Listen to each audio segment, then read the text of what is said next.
Vamos ver como chegamos ao fundo do poço, tendo como base as eleições presidenciais de 2014, resumida no livro do historiador Marco Antônio Villa, Um País Partido.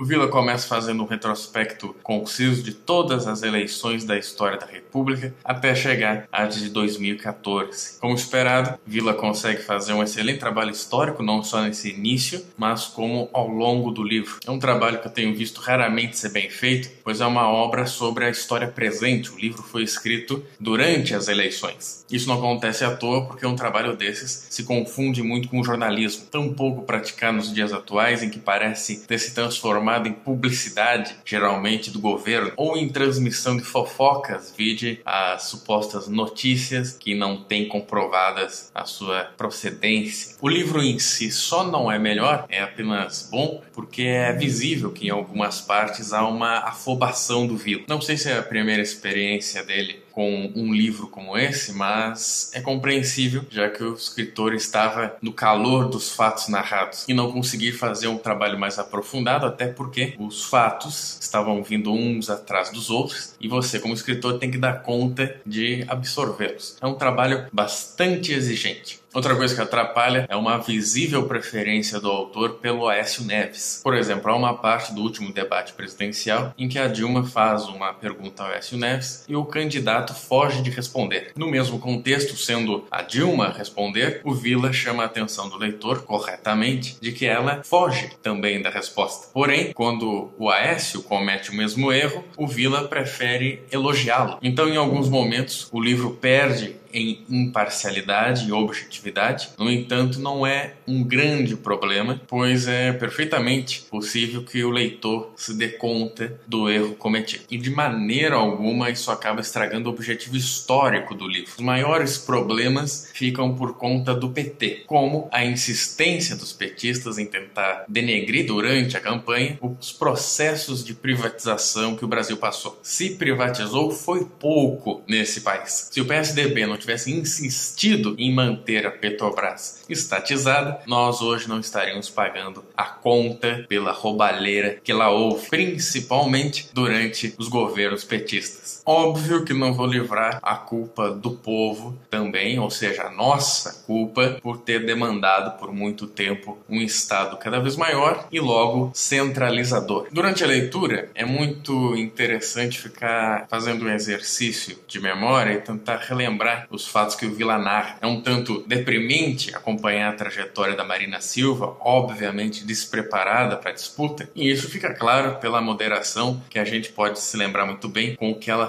tratou o PT ao longo da campanha, enquanto sofria os mais nojentos e mentirosos ataques pelo PT. Custou ela abandonar, se é que ela ainda não mantém, a ilusão com o partido dos trambiqueiros. Mas um acontecimento importante que o livro nos lembra é a falha histórica do Datafolha e do Ibope, quando eles erraram em apontar que quem estaria no turno junto com a Dilma seria o Aécio e não a Marina Silva, e o Aécio tendo uma larga diferença da Marina, algo que acabou diminuindo a importância desses institutos. Outros dois fatos que eu trago do livro são o percentual baixo de renovação na Câmara de Deputados, apenas 43,5%. Eu esperava mais pela suposta crescente indignação do povo brasileiro em geral com os políticos, mas pela reeleição da presidenta, a gente vê que a indignação não é tão grande assim e uma boa parte do povo ainda prefere ser tratado como um bando de mentecaptos. E o outro fato é que nas cidades que mais recebem o Bolsa Família, em média,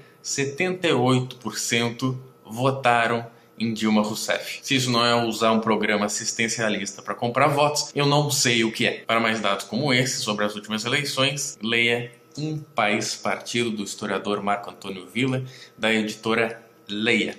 Eu dei 3 de 5 estrelas lá no Scoop. Muito bem, antes de ir embora eu quero dar alguns recados. Me lembro muito bem que prometi a vocês um especial sobre a clássica trilogia Fundação.